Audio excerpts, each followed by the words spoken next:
Then I'm going to use that as an overlay as we get into the specific information about the man you're here to learn about tonight.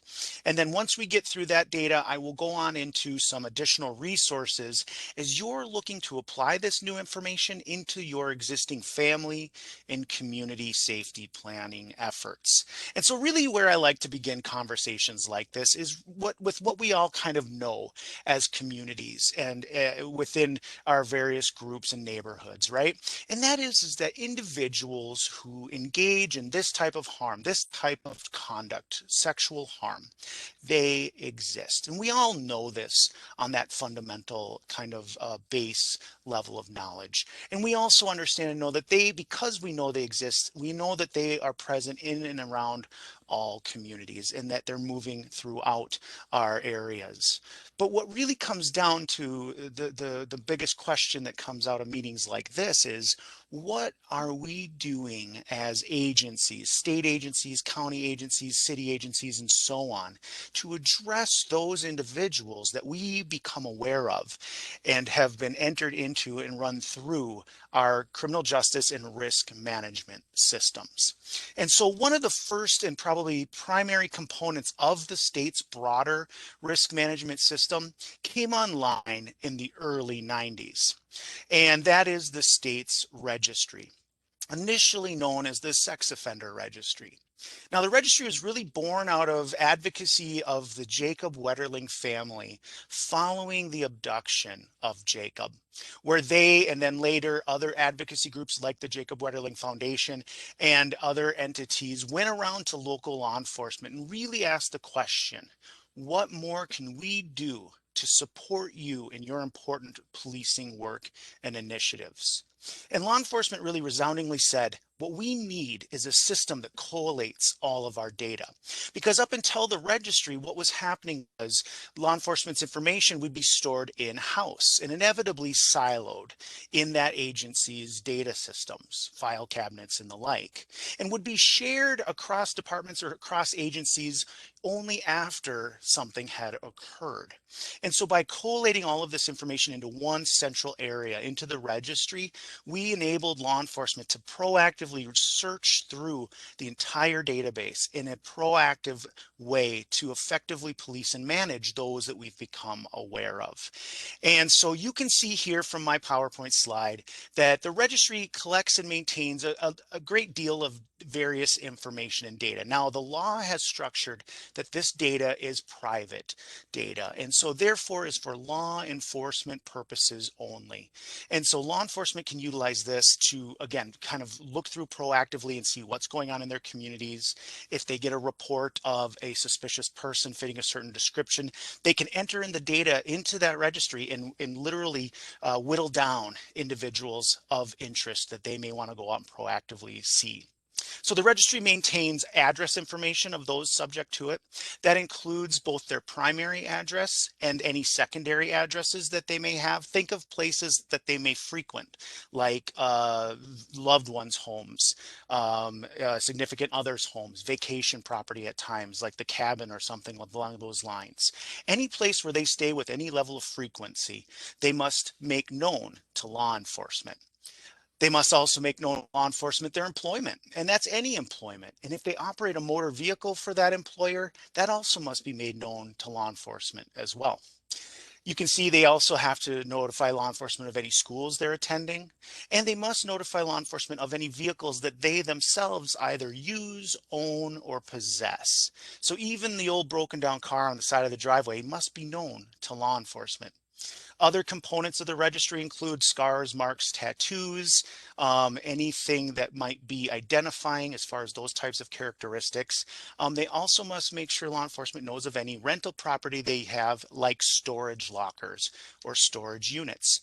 And then in addition, active phone numbers and other components like that. So you can see the robustness of the registry. The next question often will come up in meetings like this when I get to talking about the registry is then who has to register then? And really, I kind of mentioned a little bit earlier here that the registry has kind of grown and changed over the years. It used to be known as a sex offender registry, and you can see here that it has grown to include other of types of offenses that are non-sex specific, such as kidnapping and false imprisonment.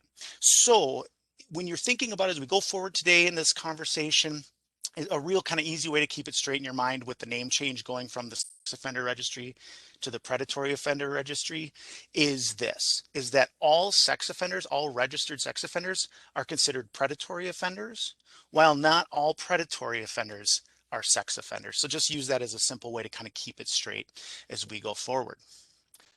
So with the registry, in the fact that it is for law enforcement purposes only, we don't often get to take a look and see what's going on. But for meetings like this, I am able to take kind of that 30,000 foot flyover view and show you a snapshot in time of what's going on in and around communities. And I think the best way to really approach this data and information is to put into your mind the analogy of a funnel. And if you think of a funnel on that widest, broadest end, that is those incidences of sexual crime, sexual harm that occur throughout communities. And what we know from our data and research is that only a percentage of those offenses that occur will ever go on to be reported to law enforcement. And the funnel starts to narrow.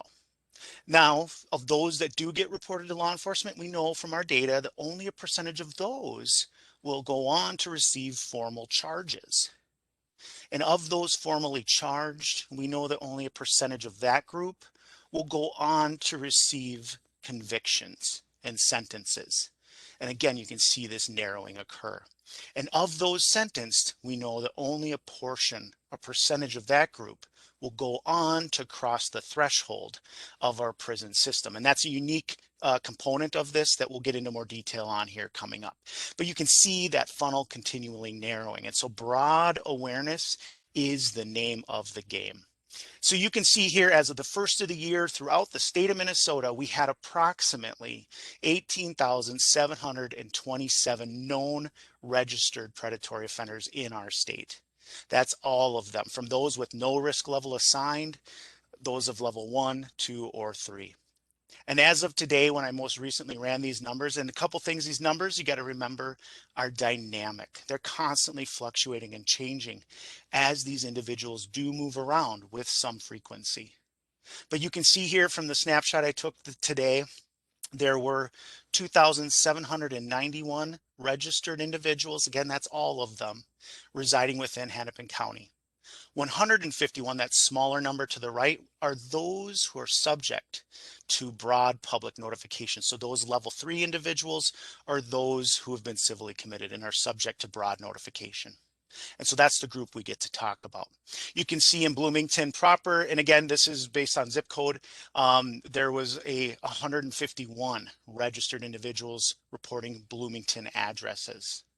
Of that, 2 are those subject to broad notification. And you can go down and you can see all the other neighboring communities. Again, the larger number to the left are all registrants, and the smaller number to the right are those subject to notification. And what you can really take away from this is that there is really no community in our state that has no registrants residing within it or passing through it.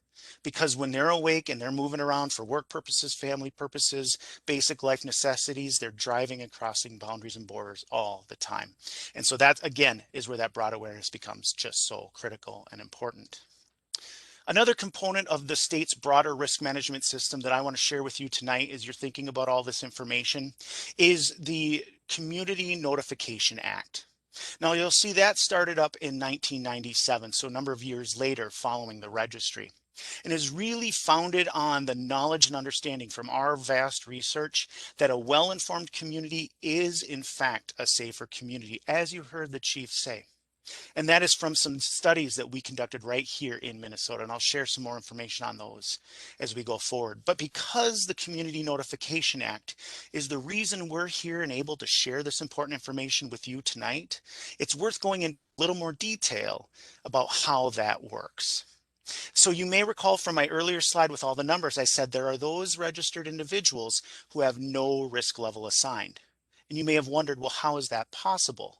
This is how. And this comes back to my funnel analogy where I talked about those individuals that cross the threshold of prison.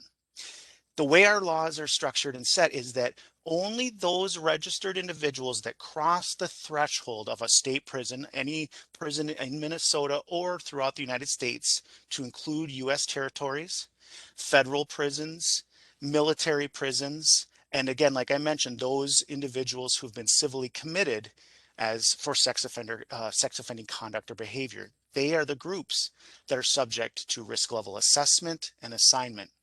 So the groups that do not get that assessment are those who were convicted as juveniles for juvenile offenses, and those who received stayed or probationary sentences as a result of their court hearing.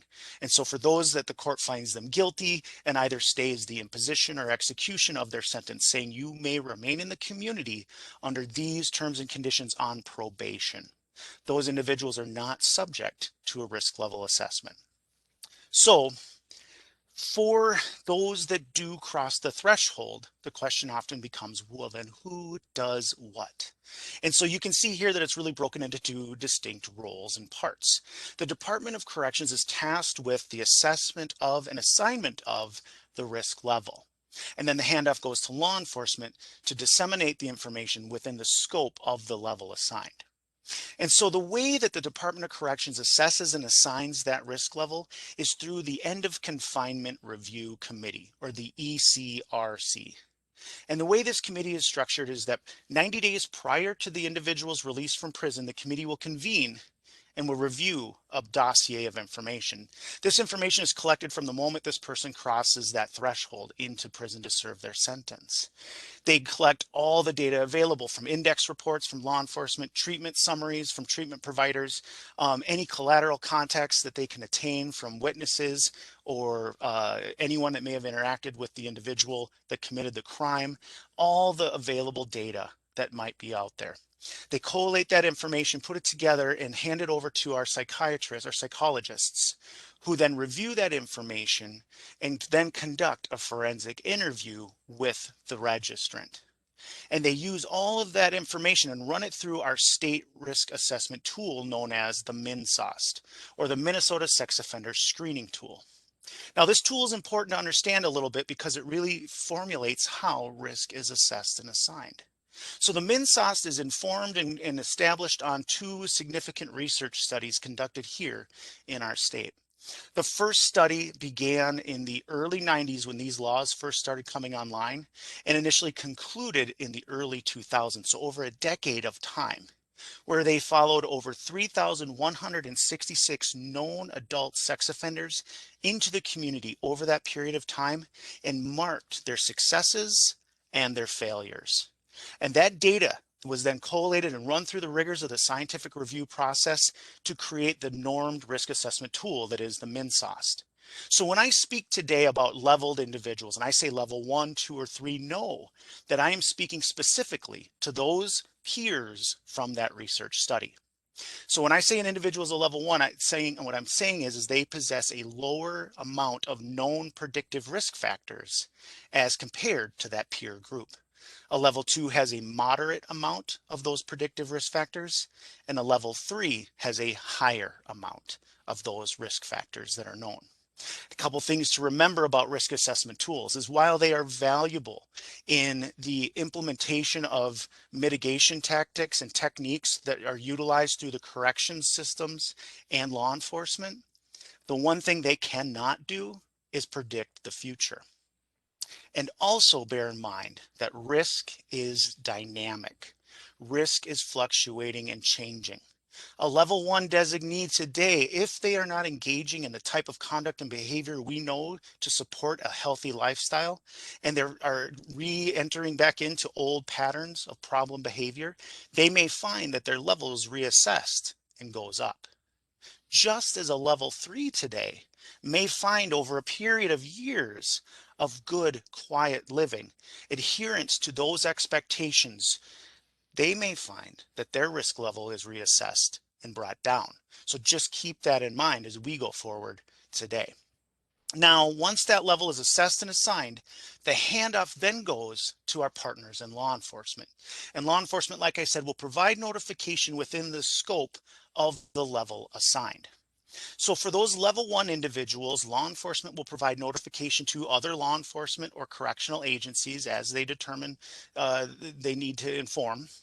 They will provide any notification to victims or witnesses of the offense that have requested that enhanced level of notification. And they will provide a notification to those immediate adult household members residing with that registrant. And that is the scope of a level 1 notification. Now, a level 2 notification builds on those individuals and entities that I just described in level 1 and adds additional individuals or entities that law enforcement determines to be at particular risk based on that registrant's known pattern of criminal conduct. And so in a scenario where law enforcement becomes aware of a level 2 entering their community and they review that dossier of information that's been compiled by the notification unit and determine that this person focuses their conduct and behavior against adult females at social gatherings, think bars or concert venues or things like that. Law enforcement in that scenario may determine that notifications most appropriately made to the proprietors of those locations, bars and concert venues. Now, it's often believed that with a level 2 notification, law enforcement will tell schools, daycares, churches, places where children congregate.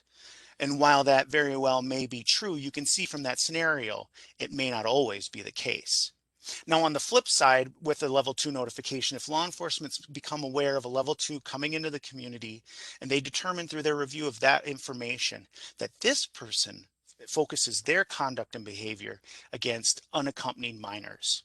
Think teens in transit from school to after school programs or home. And law enforcement knows in their community, there's a hangout spot, a teen hotspot, where they come and they congregate and socialize in those down times. Now, in that scenario, law enforcement very well may go to the proprietor of that place, that hangout place, and say to them, if you see this person here creating or establishing relationships with these teens, give us a call. Let us know. We'd like to come out and talk with them and find out more about what they may be up to. And so that is the nuance of a level 2 notification. And then on to a level 3 notification. And those are those individuals who are subject to this broad public notification. And that can come in many different shapes and forms. And it really kind of comes down to how law enforcement best communicates with its community. And we in the Department of Corrections commend and thank the Bloomington Police Department and all of its efforts to ensure that this important information is proliferated out to as many people as absolutely possible. And so I want to shift gears and share with you some of the specific details and information from those research studies that I'd mentioned earlier that I think are most pertinent and can apply to your own family and community safety planning efforts. And so I want to begin with kind of that narrowest end of that funnel, those individuals that cross the threshold and receive a risk level assessment and assignment. Now, the number does change year after year. The number of folks coming across that threshold does fluctuate. But what we find stays fairly static every year that we've done these research studies is the breakdown of risk levels assigned. More often than not, the majority of risk levels assigned are that of levels 1 and 2. On average, 15% are assessed and assigned that risk level of 3. And so you can already see how that narrowing has occurred, and we're able to only speak to that 15%. But know that the information we are able to share and provide on that group, that 15% group, can be applied broadly into all different types of scenarios and situations. So it can be very useful as you're implementing it into your safety planning efforts. As of today, when I most recently took a peek at the numbers, I went on to the Department of Corrections homepage to the public registrant search function, often mistaken as the registry, but it is only for those subject to broad public notification, not all registered individuals. But as of today, you can see, and again, these numbers do fluctuate and change, there were 470 individual registrants subject to broad public notification. So those designated level 3 are those who have been discharged from civil commitment for sex offending conduct and behavior. And so they're all throughout the state. And again, you know that they are moving across all different boundaries and borders, city boundaries, county boundaries, and so on. And so that broad awareness, as you can see, is just so very critical. 11 of those individuals are out of compliance with the registry and need to be brought back in. And so again, that broad awareness, just so very critical. Other information I want to share with you as you're contemplating all of this data that I'm throwing at you tonight is the relationships that have been learned about and known from that research study between those who engage in this type of harm and the people they hurt. Now, this actual research study is taken from the U.S. Department of Justice, but it really aligns with what the Department of Corrections information had found. And I like to share it just so you have a little uh, opposing information on this topic. But what we find was very much in alignment with this, and that is that the majority of those engaging in this type of harm are known to the people they hurt. And they use that relationship, that familiarity, to exploit that trust that they've been given or that they've built. And that is how they are able to accomplish their criminal conduct or their actions. You'll see here 7% fall into that stranger category. Now, no doubt as you're contemplating this, you're going, okay, Brad, I absolutely have a lot of direct influence and control over my family. I can set and maintain good, healthy boundaries with those in my family and even beyond, and how they have access and contact with those I care most for. And I can even take that and expand that into those who get to have relationships outside of my immediate family. But that group that gives us the most pause, and it's understandably so, is that stranger category, because this is the group we don't have that direct control or influence over. And so it's important to understand some of the limitations of this study. So the way that these assessors had to work was they had to create a cutoff for their data. And it was determined that that cutoff was going to be 24 hours.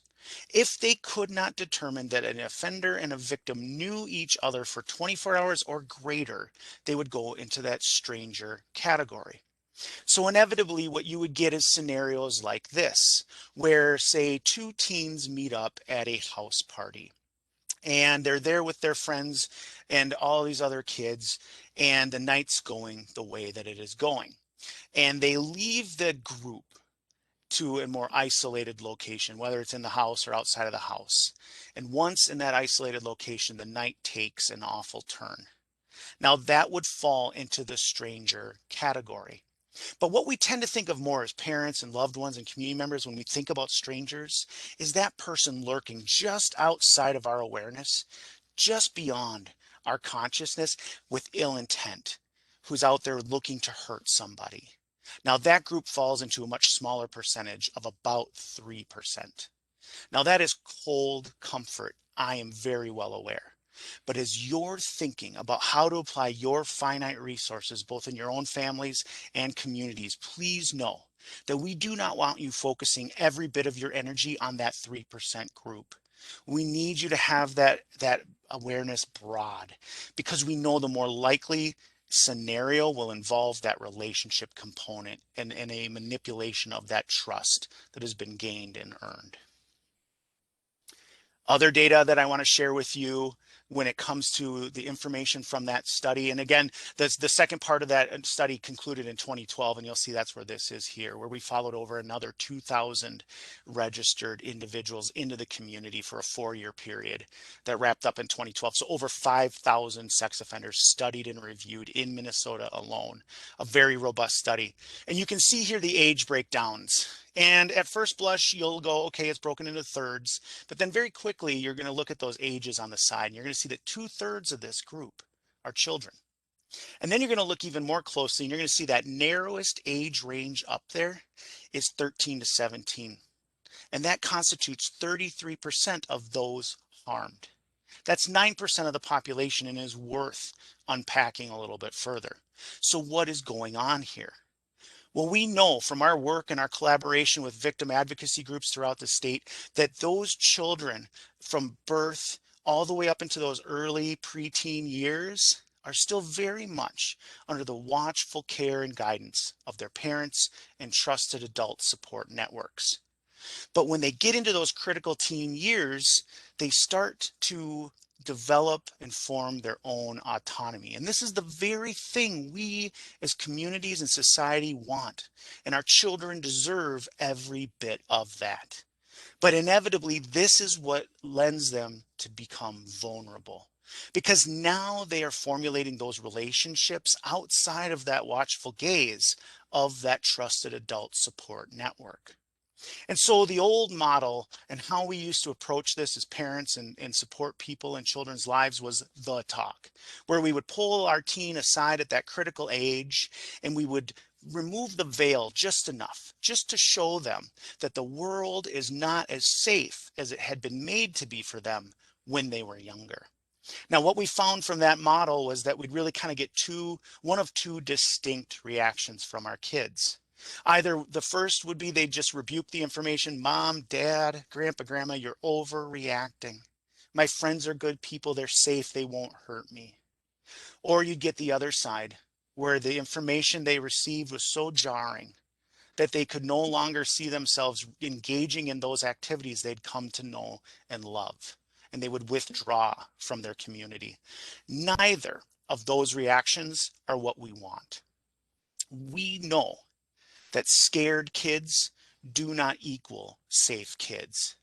But we also need our children to understand that nice people don't always equal safe people. And so the new model, the way we've been doing it now, is a lot of little talks, age appropriate in their format, building on one another all the way up and through into those critical teenage years, so that by the time our teens are out there formulating their own relationships, whether on the internet, at school, or beyond, they have a toolbox that they can go to and then rely on and know how to communicate effectively with their trusted adult support network if somebody violates their own safety rules or leads them into some questionable behavior. Most kids understand a red light scenario or a risk scenario with a stranger. Where things get trickier for kids is when it's someone they like or someone they trust. How do I say no to somebody I like? And this is where things get more complicated. So I will give you some more information here coming up as you're thinking about how to augment those conversations you're already probably having with your children and loved ones. But now I'd like to transition and shift gears into the specific information about the man you're here to learn about tonight. I want you to use the information I've provided to you thus far as kind of an overlay and see where things with him specifically align and see where they may diverge.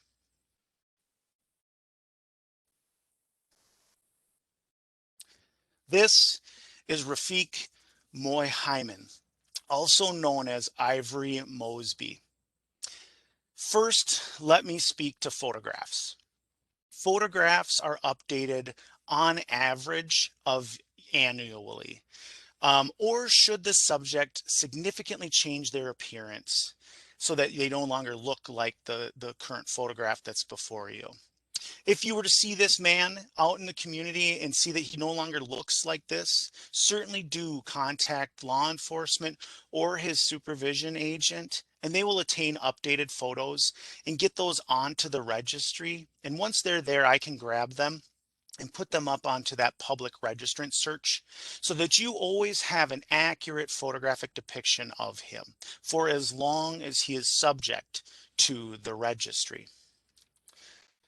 These are Mr. Muhammad's vitals. He's currently 60 years of age and is residing in the vicinity of West Bloomington Freeway in Bloomington. Now, one of the questions that will often come up in conversations like this is, Brad, can you tell us where he lives? It would give us a great deal of comfort if we knew where his head hit the pillow at night. And you'll remember from my earlier information that the data collected by the registry is private, data and is therefore only for law enforcement purposes. But we can accomplish a lot with a proximal address. No doubt those who live near or within this area in this community have either seen him as he comes and goes or will become aware of him in the future. And they will share that information in and among themselves, and that's just fine. But what we do not want as agencies is for this information to become more broadly known out there, for somebody well outside of the Bloomington community to come in and exact some vigilante revenge scenario that does nothing to mitigate or reduce risk and only serves to disrupt the very thing that you've worked so hard to build and create here in Bloomington. This is his registrable offense history. This is taken directly from the fact sheet that you've already been provided and is available to you on the police department's website. I take it verbatim from there. The thing to know about this history is that it is not an exhaustive criminal history. It focuses specifically on that conduct and behavior that led to his registration and risk level assignment. And so I want to get right into the details about what happened with his offense. 1985, this man was convicted of a first-degree attempted murder and a criminal sexual conduct in the fourth-degree conviction out of Hennepin County for an offense that occurred in 1983. This offense was conducted or carried out against a 21-year-old female. He was 23 years of age at that time. He was not known to this victim. This offense was carried out in the early morning hours where he was out loitering in the street and she was walking from her home to a nearby convenience store. It was about 1 a.m. As she exited that convenience store, he took her and moved her back behind the building where he beat her with a lead pipe and sexually assaulted her and left her with severe debilitating injuries. For this crime, once he was found and brought to justice, once law enforcement was able to figure out who he was and get him and bring him before a court, he was sentenced on the first-degree attempted murder to 170 months in prison, and on the criminal sexual conduct fourth degree to 113 months in prison.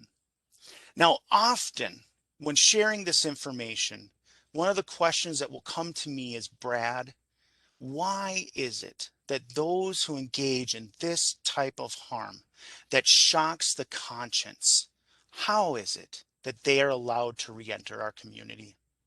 How is it that they get to come back out, if not only to potentially fall back into that old pattern of conduct and behavior? And part of that answer lies here in the duration of the duration of prison commit. And that is determinate sentencing. That's the model that you're looking at. Prior to determinate sentencing coming online, before in the 70s up into the early 80s, when we transitioned over to this model, we used to have a model of parole. Now, parole is very familiar. It's often, we see it in media, we see it in movies and popular culture, the parole model. And as you might well imagine, with folks that have these types of crimes, these shocking conducts, had a very difficult time being granted parole into the community prior to the expiration of their sentence. Now, upon hearing that, if we were sitting in a room together, I would see many of you just shaking your heads saying, Brad, he can serve the entirety of his sentence. He has earned that at the very least. We're okay with that. But what we found from our data collection, from all that research that I threw at you earlier, was that that model of parole did not influence or impact reoffense or recidivism as well as we knew we could. What we were seeing was those individuals like this man who would have had a very difficult time being granted parole would sit till expiration, and they do expire. There's very few life sentences, and of those, it has to be pretty severe, as you can see. But for those who are not given life sentences, they will come out 90% or better of those in prison today are going to expire and re-enter communities. And so the old model of parole was they'd sit until that expiration date and then be walked to the gate of the prison and told, don't go back. And what we found was that that was not effective in mitigating risk and addressing those underlying things that were going on that led to the conduct and behavior that you see before you.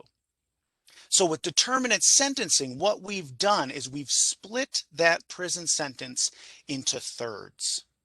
And so for those that cross the threshold, and this man did cross that threshold, he went to prison for these crimes, they will serve by law 2/3 in prison, in the institution, and 1/3 will be served in the community on supervised release.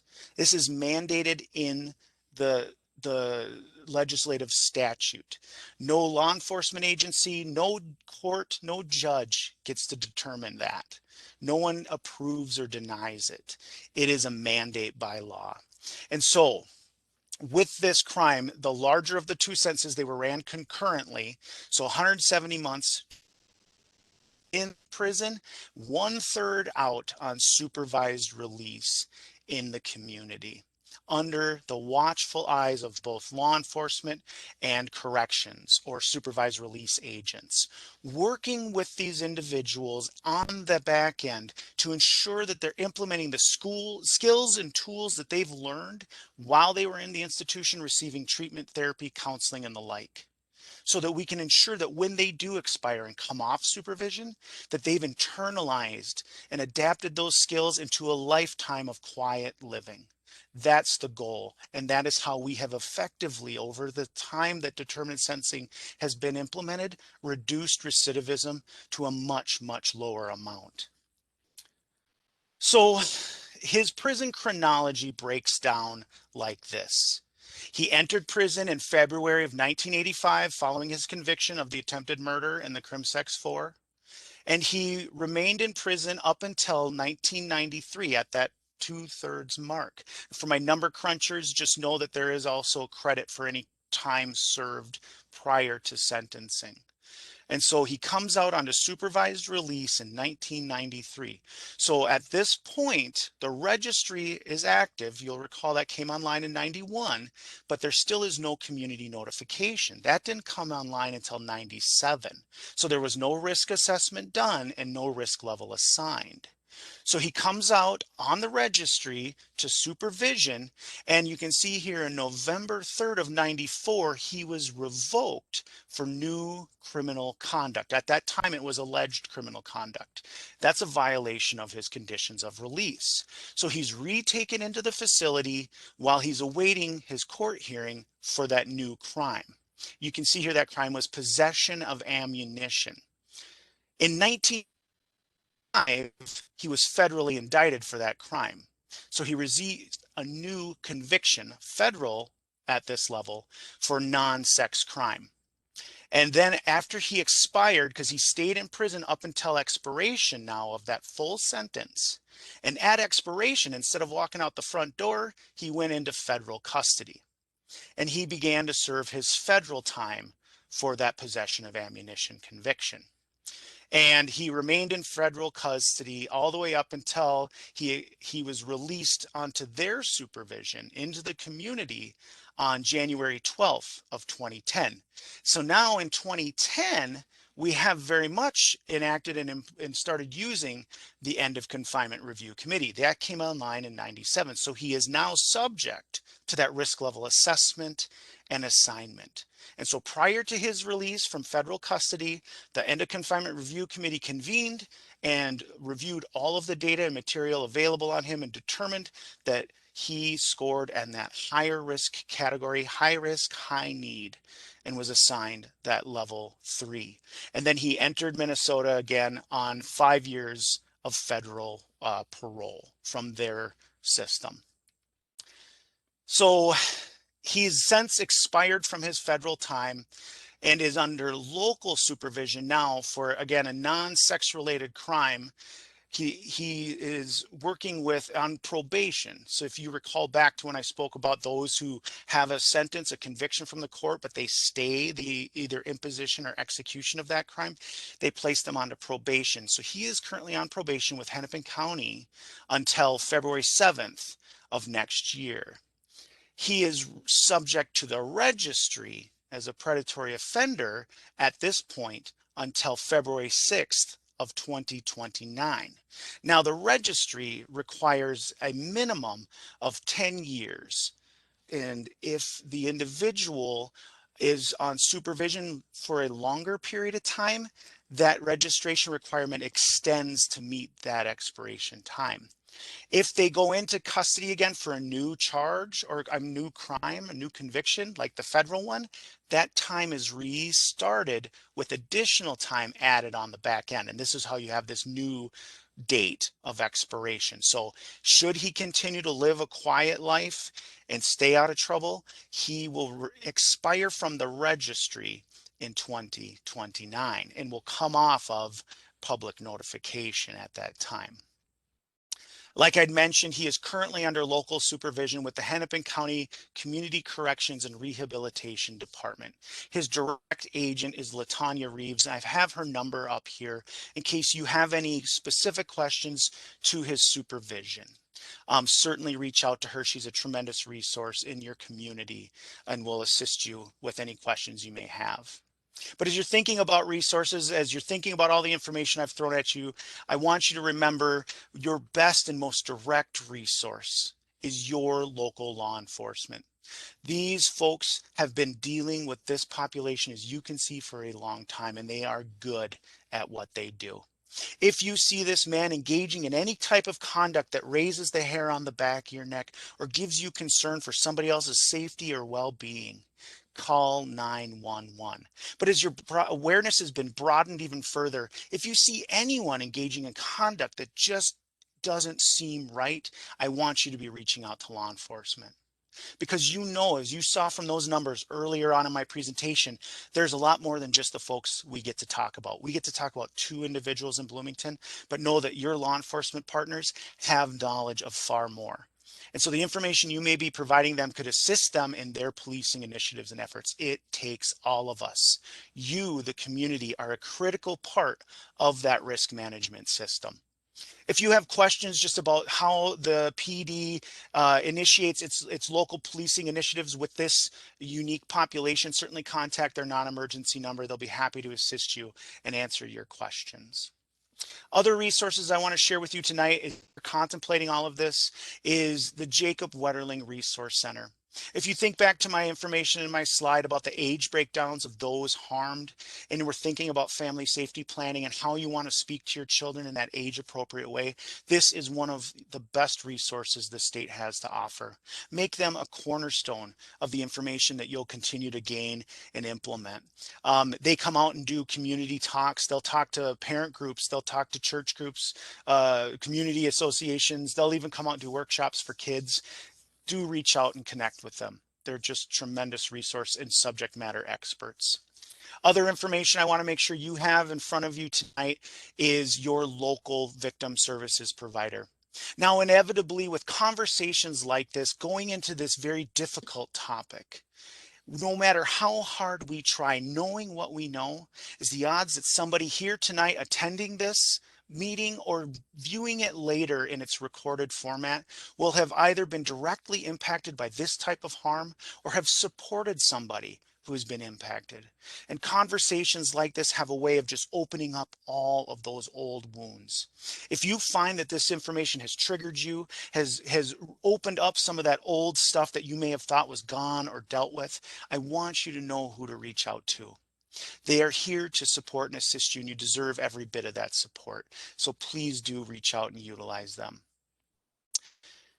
I've given you a lot of information, and I appreciate you bearing with me through it all. It's hard to know what to cram into these meetings to make it as valuable in this amount of time that we have possible. And so I want to thank you again for your time and attention.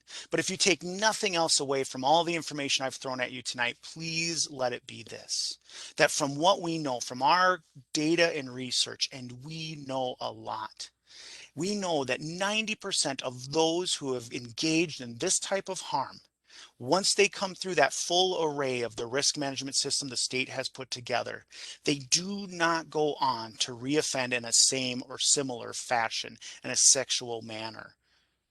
90% of those who do engage in this type of harm are known to the people they hurt, and they use that relationship, that trust that they've been given, to exploit that contact. And so what that leaves for us as we're thinking about the totality of this is that 90% who are actively engaging in this type of harm year after year are those who are not known to this system as sex offenders. If you go onto the Sentencing Guidelines Commission's website, they keep data yearly on convictions throughout the state. You will see that of sex offense convictions year after year, the overwhelming majority are of those who do not have prior sex offenses. Often 90% or higher are not previously known to the system. So that broad awareness is just so critical. Ladies and gentlemen, it really does come down to that relationship component. Social proximity is so much more telling than geographical proximity could ever possibly be.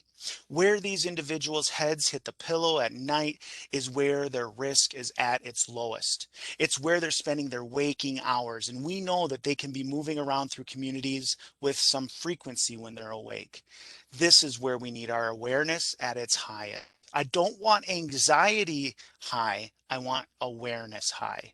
We lower anxiety by informing ourselves and getting good data and information to formulate our plans. And that's what we want to do. But we want awareness up. Think about those younger kids that are walking around looking at their phones with their earbuds in. They're not even paying attention to traffic as they're crossing the street. We need that awareness up. We need them to understand that they have to be actively engaged in what they're doing. And so these are conversations that are so valuable to have with our young people. Uh, Lastly, just a few more blips of resources I want you to have in front of you tonight as you go forward and gain more information on this important topic. Please don't let this be the only bit of information you receive. Check out some of these other resources and know that there's even more. Share this among your friends and community groups as well. And this will be in the recorded format so you can see it again later. And then lastly, local resources, what we have right here in the state of Minnesota, we have a few.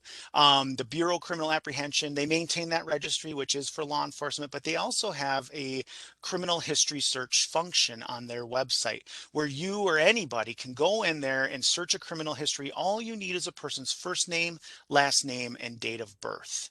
And so if you're vetting somebody coming into your family's life, they're going to be a volunteer coach, or they're going to be a tutor, or they're going to be a babysitter or something like that. I encourage you to utilize that tool. Run their name and their first and last and date of birth through that system and see what convictions they may have so that you can make that informed choice while you're vetting these individuals. And I would argue that anyone unwilling to provide you with that critical information probably shouldn't be on your short list for consideration. Other information that is available to you here locally is on the Department of Corrections website. All of the research and data that I've shared with you tonight in pie graph form is available in its pure form, where you can go right now, you can read through it and draw your own conclusions. And I encourage you to do so if you are interested. If you cannot find the data, certainly let me know. My number will be at the end of this presentation. Give me a call, I will get you there. We also maintain the locator tool. This is for anybody under the jurisdiction of the Department of Corrections. Perhaps you read in the news about somebody or you've been impacted by a crime and you're wondering what's going on with that person. If they're under the DOC jurisdiction, they will be on that locator. And then lastly, the public registrant search, that 470 some that I flashed up on the screen earlier, that's where you can find all of them. You can go on, you can search by city, by county, or you can say, show them all to me. If you're looking in a community and you don't see that community's name pop up, you know that there is no registrants in that community subject to broad public notification. But because your broad awareness has been broadened, you know that that also does not mean that there are not registrants there. This time, I'd like to throw it back over to the chief to proctor our question and answer portion. Chief? Brad, thank you. Thank you. Great presentation as always, full of information on not only the program, but also the individual who is currently residing in Bloomington. So just to reiterate, make use of the resources that you've seen in the presentation. And if you didn't have a chance to this will be up on our website, so you could certainly review it again if you missed a pertinent email address or website or contact number, but you can always call the Bloomington Police Department and we will steer you in the direction that you need to be. So I'm looking at the chat right now and I don't see any questions in there. Does anybody have, if we want to take this time, if you were thinking about a question and you just were going to wait to type it in, now would be the time to do so and we can answer those. If you, as I said in the beginning, if you don't feel comfortable or don't have the availability of typing in a question, you can certainly contact one of the presenters tonight or one of the numbers that was listed to get those questions answered. I always encourage people, like Brad indicated, that if you have a question or you have a concern in the community, we still have got a good sized police department. It's a great police department, but we still have somewhat of a small town feel. And so we can still take those phone calls.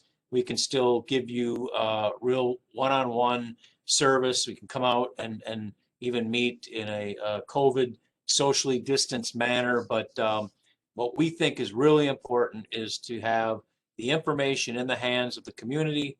So as Brad alluded to earlier, you can make informed decisions.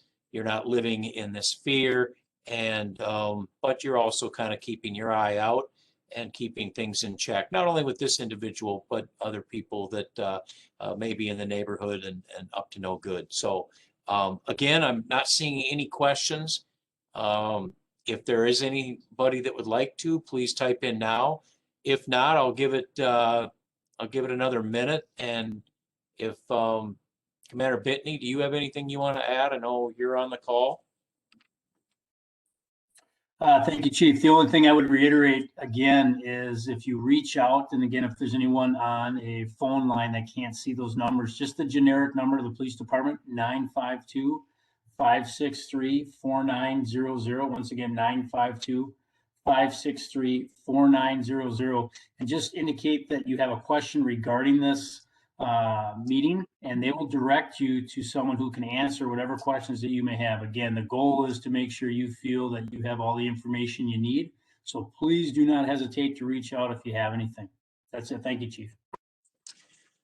So with that, I want to thank each and every one of you for taking time out of your weeknight and participating. Again, any questions, feel free to give Brad a call or myself, or as Commander Bitney alluded to, call the general number and we will get those questions answered. So if there's nothing further, thank you and everybody have a great night. Brad, as always, thanks for your great presentation.